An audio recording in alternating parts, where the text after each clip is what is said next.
E dando sequência agora, nosso último e não menos importante, membro aqui da nossa mesa, presencial. Temos depois alguns colegas que estarão online trazendo as suas contribuições. Mas agora eu chamo o Dr. Jorge Humbert, presidente da Comissão de Direito, Desenvolvimento Econômico e Sustentabilidade da OAB da Bahia e do Instituto Brasileiro de Sustentabilidade Empresarial da Associação Comercial da Bahia. Bem-vindo, doutor, e obrigada. Obrigado. Obrigado, Fabiana. Em nome de quem eu cumprimento todos aqui presentes, os que estiveram aqui e também os que estão nos assistindo ou nos assistirão depois. Queria, antes de iniciar essa fala, agradecer imensamente o convite e também a ideia, a concepção, né, a OAB Nacional, e faço isso nas palavras de quem está comandando aqui, coordenando esse projeto maravilhoso, o nosso querido Sóstenes, que eu tive a alegria de descobrir que é baiano como eu. Então, a Bahia, realmente, como diz os poetas Caetano e Gil, ela nos dá regra e compasso, e a gente, como os gaúchos, que também transitam por toda a Bahia, tem muitos amigos gaúchos que moram na Bahia, os baianos também têm essa capacidade de sair transitando e alcançando outros espaços, e Brasília, assim como São Paulo, tem uma qualidade também muito especial, que é de acolher todos que ali chegam. Eu morei em São Paulo e morei em Brasília. Quero cumprimentar aqui o colega, então, inclusive, toda a OAB da Bahia. Inclusive, você está representando oficialmente, exatamente, né, a seccional, a presidente, né, a Daniela Borges. Então, de fato, o que eu falei na abertura, ou na reabertura dos trabalhos, é isso, que o convite foi e é para toda a advocacia no âmbito do sistema da OAB. Né? Isso aí. Então, todos podem ser protagonistas dessa pauta, né, no arranjo municipal, estadual, nacional, então, de fato, na política pública que está sendo implementada. Então, eu quero aqui cumprimentar, inclusive, a representatividade que o colega tem aqui nessa mesa oficial, nomeada oficialmente, inclusive, pela presidente. Então, e aí eu gostaria de deixar outras duas manifestações expressas aqui, que a nossa presidente Daniela, logo que se reelegeu, ela me procurou. Eu pesquiso nessa área desde 2005, quando me formei. Então, vai lá mais de 20 anos, né? Tanto quanto na pesquisa, mas também, sobretudo, na própria advocacia, no dia a dia. Eu preparei até uma fala mais pragmática, mais para a advocacia, mas eu vou acabar falando algumas coisas um pouco mais conceituais aqui, porque eu ouvi muita coisa interessante e foram despertando. Né? Sempre ouvi minha amiga querida Radassa, que já nos brindou no nosso congresso lá na Bahia, com essa qualidade toda de conhecimento, e eu espero que em breve vocês participem dos próximos. Né? Esse ano a gente não vai ter um ano meio conflituoso, turbulento, política, acirramento, e nosso congresso é plenamente científico e plural, e aí a gente pensou melhor em fazer algo no próximo ano, e para o 4º ano seguido, mas faremos uma semana do meio ambiente lá em Salvador, com a própria OAB da Bahia e a Associação Comercial, que eu sou vice-presidente, o IBRADES é o instituto que eu presido, e que tem a Samanta Pineda, que mora aqui em Brasília como vice-presidente. Mas eu também queria deixar o registro que eu faço parte, eu tenho inscrição em São Paulo e aqui em Brasília, né? Eu faço parte da Comissão de Mudanças Climáticas da OAB, a presidente é Rosa Ramos, e ela mandou um recado aqui, eu não posso deixar de franquear essa informação, que São Paulo fará o encontro estadual da advocacia na ODS, e eu acho que esse movimento capitaneado aqui pela Nacional, a Bahia vem aqui participar, e daqui eu pretendo levar para a comissão, para também de forma transversal, porque é isso, e aí eu já começo uma parte fundamental de minha fala, porque é exatamente isso que a ODS, é o ISD, é a sustentabilidade e é a advocacia aplicada a esses três institutos, esses 3 elementos, né, de promoção de uma vida com mais qualidade para as presentes e futuras gerações. Então, o que há de comum nisso tudo? Há de comum que tudo isso é transversal. Tanto a advocacia é tanto transversal que ela se subdivide em diversos ramos e sub-ramos, porque é impossível você dominar, conhecer e aplicar a advocacia de modo geral, como já foi até no passado. Mas a complexidade hoje da advocacia e daquilo que a advocacia proporciona enquanto função essencial à administração da justiça, não admite mais que não haja um conhecimento, não só o geral necessário, mas também o especializado. E na matéria de sustentabilidade ESG e a ODS, o que a gente mais vê é a necessidade dessa noção de transversal, e nós vimos aqui tributaristas, especialistas em direito das mulheres, em direito do trabalho, em compliance, em ESG, em direito ambiental, urbanístico, como eu, direito público administrativo, enfim, o colega aqui é especialista em políticas públicas, porque há uma convergência dessas necessidades. E o advogado acaba sendo o nosso ministro Jorge Messias, que foi palestrante do nosso congresso também, assim como a doutora Annelise, que eu tive o prazer de reencontrá-la pessoalmente, mas mandei uma mensagem para o nosso ministro, e ele falou, não, você vai me ver aí sim, mas só por vídeo. Eu falei, a doutora Annelise está aqui te representando. Ele, não, mas eu vou falar isso, você vai ver daqui a pouquinho. E aí eu mandei a foto dele, a quem deixo, e a quem foi pioneiro na AGU, na gestão da AGU, trazendo a sustentabilidade para o centro da gestão dele, né, com uma procuradoria específica, mas de modo transversal também. Isso é muito necessário na advocacia pública e privada, porque, como disse o ministro Jorge Messias, é o advogado que é o primeiro juiz da causa, e hoje, na verdade, eu prefiro até falar, é o primeiro mediador, árbitro da causa, porque lá atrás, e vai estar aí, estava aí nos meus slides, eu discutindo numa palestra que eu dei aqui no CNMP, e estava na mesma mesa o Ingo Sarlet e o Gabriel o Edi, que são lá do Rio Grande do Sul, da terra da doutora Fabiana. E a gente conversando muito, tal, a gente troca muitas ideias, eles escrevem para o Conjur, eu escrevo também, e aí é muito litigância, isso tem uns 4 anos, litigância climática, eu escrevi, não, peraí, por que não consensualidade climática? Será que é preciso litigar para se chegar a um resultado ótimo? E aí vai muito ao conto do que Radassa falou, né? Muitas vezes a norma, ela não é nem necessária. A majoração do fato às vezes o fato gerador, mas a majoração da alíquota tributária muitas vezes também não produz o efeito. Você acha que um fumante viciado vai deixar de fumar e leva para a marginalidade, como disse a Radassa. Aí vem cigarro do Paraguai, vem a canetinha, é igual emagrecimento, né? A canetinha pirateada, aí vem a bebida alcoólica falsificada, vem o metanol, enfim, acaba gerando outro tipo de distorção. Claro que é um instrumento, mas é preciso sempre ter evidência, ciência. E aí, eu tinha preparado uma fala aqui para tratar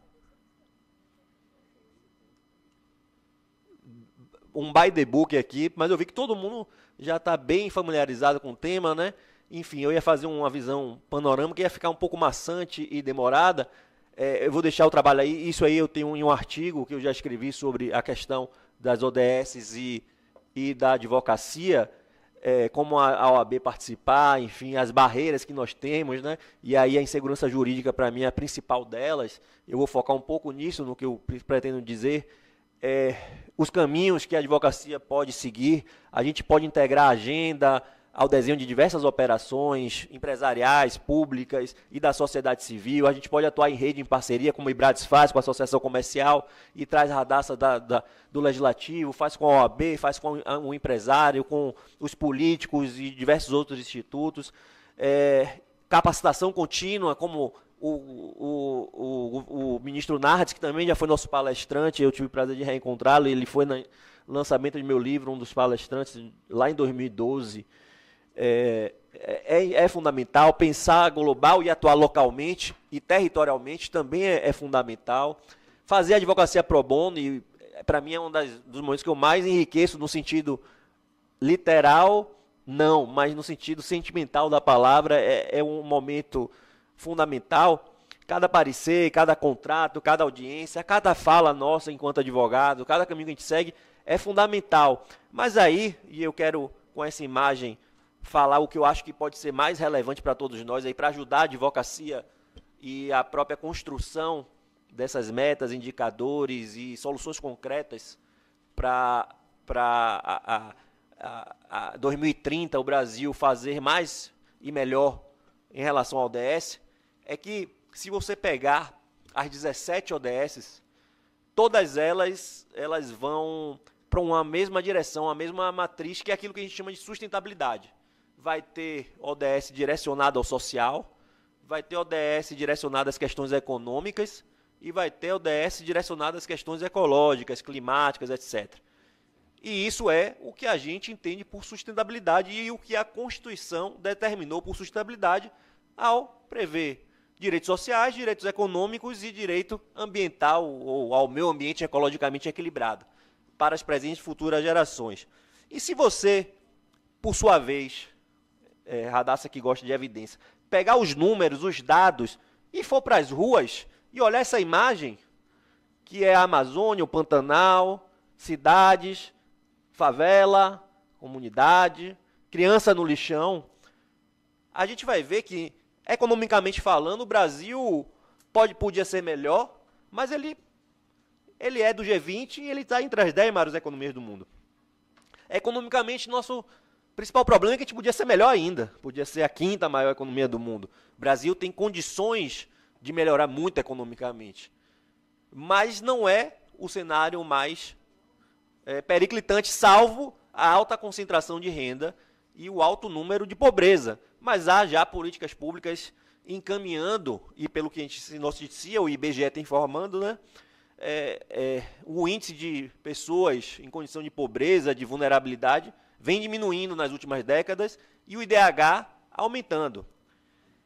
Por sua vez, o aspecto ecológico, o Brasil, se for comparar com o G20, a gente não pode comparar o Brasil com países que não estão em condições similares, com países com essa extensão territorial que o Brasil tem, democracias. O Brasil, ele é referência em meio ambiente. O Brasil tem a legislação das mais avançadas do mundo. Desde 82 tem a Política Nacional do Meio Ambiente, mas antes disso, em 1980, tinha uma lei de zoneamento industrial. E depois, a Constituição de 88, como poucas no mundo, ela traz um capítulo específico do meio ambiente e traz diversos remédios de tutela do meio ambiente, desde o Ministério Público até cada cidadão que pode impetrar uma ação popular para defender o meio ambiente. Nós temos mais de 80% da Amazônia preservada como Deus, para quem acredita como eu, mas para quem não acredita é só ir lá e olhar, como Deus trouxe ela ao mundo. É um problema desmatar a Amazônia? Mas é o maior problema do Brasil? É o mais acentuado? Penso que não. Nós temos, a Mata Atlântica, por exemplo, nós só temos 7%. E se fala muito mais em Amazônia do que em Mata Atlântica. Então, no Brasil hoje, o drama de sustentabilidade que nós vivemos, o grande problema, e as evidências assim mostram, a energia daquelas ONGs, da militância, dos professores em sala de aula, de nós advogados, eu penso que é preciso fazer um giro, Sóstenes, um giro para olhar o social, as pessoas. Porque nós temos no Brasil hoje 60 milhões sem água potável, um número um pouco maior sem saneamento básico, fazendo suas necessidades e lavando suas mãos no mesmo local, e tomando um banho e cozinhando seus alimentos. Nós temos pessoas vivendo ainda em equivalência à escravidão. Nós temos mulheres sendo violentadas a cada minuto, só por ser mulheres muitas vezes. Nós temos crianças que ainda morrem desidratadas ou de fome. Nós temos 40 milhões de brasileiros dependendo do Bolsa Família. Nós temos mais um outro número elevado de pessoas na informalidade. E nós temos uma taxa de homicídio que ultrapassa facilmente tanto a guerra na Ucrânia quanto esse conflito no Oriente, se somar ambos. Muito mais mortes por homicídios e muito mais mortes focadas, direcionadas aos mais pobres e, na Bahia, por exemplo, majoritariamente negros. Então a gente tem um problema social de altíssima gravidade, que deveria escandalizar muito mais, não que não seja importante, mas deveria escandalizar muito mais e ter muito mais participação em flotinhas, como a Greta faz lá com um brasileiro que me parece que assediou e abusou, está sendo acusado disso, enfim, até no movimento de defesa do meio ambiente, de defesa de determinado espectro territorial, de comunidade, religião, enfim, de ideologia que seja hoje esse tipo de vivência que as mulheres têm que experimentar. Isso que é grave. As pessoas no Brasil, e em grande medida também no mundo, mas principalmente e sobretudo no Brasil, que é o nosso foco, estão precisando ser protagonistas.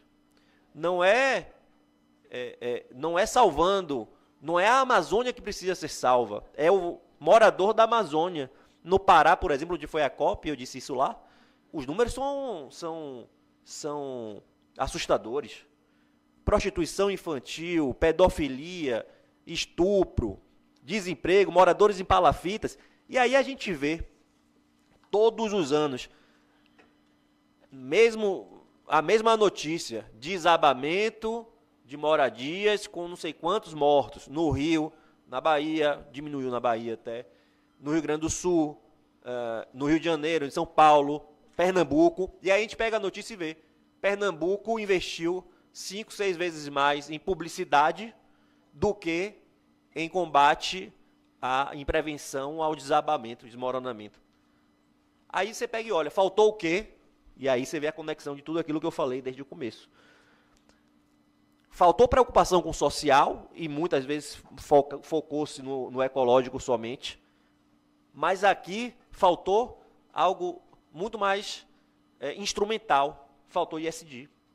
Não houve controle e governança adequada dessa gestão do recurso público e de onde investir. E não houve o que é pior, e a Radassa entende muito disso, planejamento. Às vezes ele tinha até evidência, porque todo mundo sabe que todo ano vai ter chuvas fortes. E que aquelas chuvas fortes vão gerar risco nas moradias de risco. As pessoas não planejam para tirar as pessoas da moradia de risco, muitas vezes estão preocupadas até com temas nobres como o meio ambiente, mas esqueceram das pessoas. Pessoas essas que, se não tivessem naquela moradia de risco e vivendo mal, não jogariam lixo inadequadamente na própria encosta.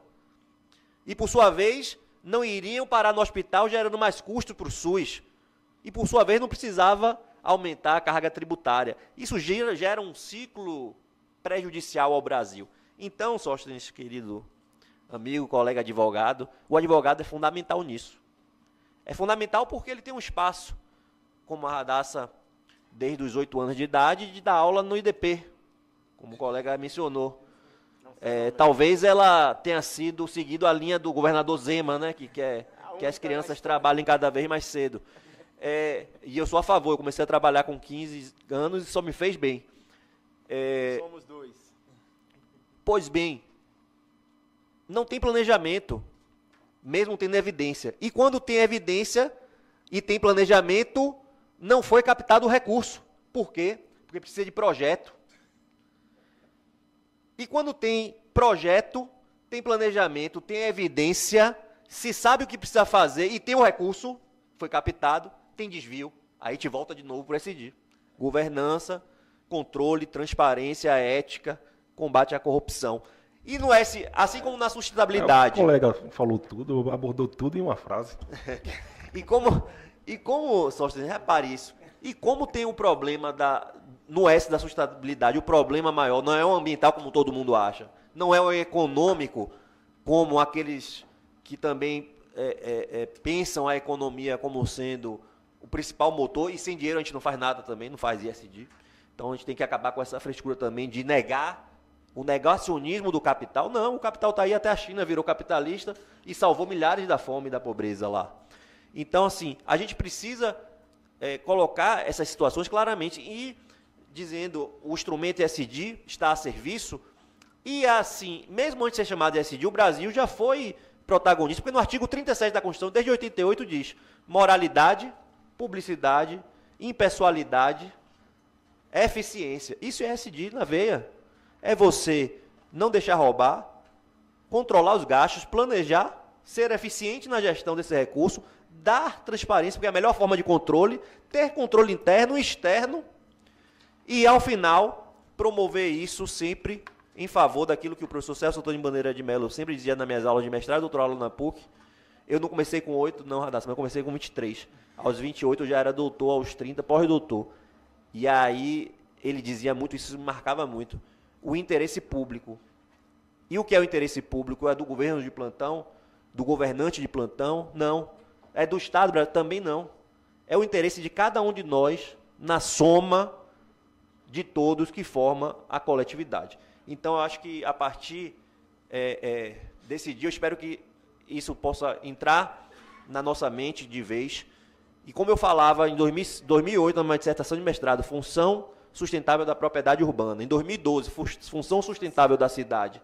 Repeti isso na Rio+20, na minha palestra pelo IAB e pelo OAB, que fazia parte. Em todos os meus congressos, em vários livros, artigos e palestras. E não vou me cansar de falar, falei na COP. O problema do Brasil não está na Amazônia, não está na mudança do clima. A mudança do clima, infelizmente, ela é inexorável, a gente tem como amenizar, controlar, planejar, se blindar, proteger. Mas ela vai existir com ou não a ação do homem. Ela existiu lá atrás com os dinossauros também. E ela existe, é inegável, a gente pode agir para potencializar ou para piorar, mas ela vai vir. A Amazônia está 80% preservada, mas nós temos crianças comendo lixo, idosos bebendo lama, e nós temos bilhões, trilhões de reais para que isso deixe de acontecer o mais rápido possível, desde que a gente foque nisso. E o ESG e a advocacia em conjunto são ferramentas, instrumentos à disposição dessa solução que já deveria ter acontecido e não pode passar de 2030 ou esperar. Pelo menos isso ficando, como disse o ministro Nardes, como um legado de nosso plano e dentro da nossa governança. Porque sem governança, sem planejamento e sem evidência, a gente nunca vai chegar lá. Já que orçamento e vontade soberana da nação de ter uma nação melhor e determinação constitucional a partir da dignidade da pessoa humana e da erradicação da pobreza, a gente tem que cumprir esse dever. Então, a advocacia, e tendo você aí no timão dessa necessidade de participação importante, é instrumento de execução, o ESG é ferramenta, mas a noção de que nos ODS 17, a gravidade do Brasil, ao contrário da União Europeia, dos Estados Unidos, da China, da Índia e de outros países, e da Rússia, a gravidade do Brasil é social e de pessoa, ela precisa ser encaixada nisso como protagonismo. Obrigado.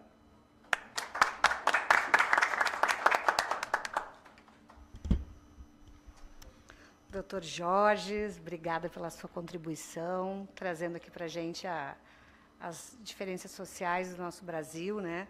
E a importância, né, do planejamento, do controle, da fiscalização, de tudo isso para tentarmos, pelo menos, reduzir essa desigualdade. Doutor Sóstenes, agora a gente poderia entregar os outros certificados e depois passar para ouvir os colegas que estão de forma online, né?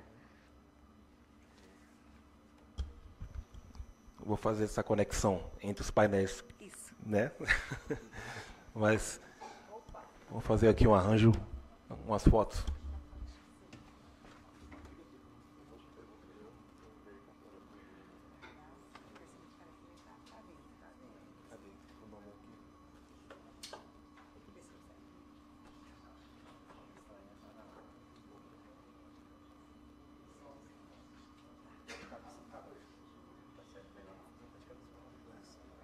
Pega o seu, Deus.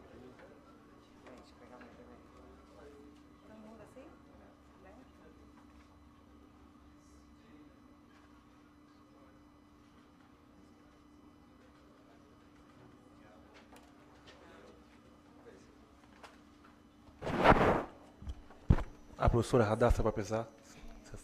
Tá ótimo. Tá. Muito obrigado. Muito obrigado, doutor Derivo.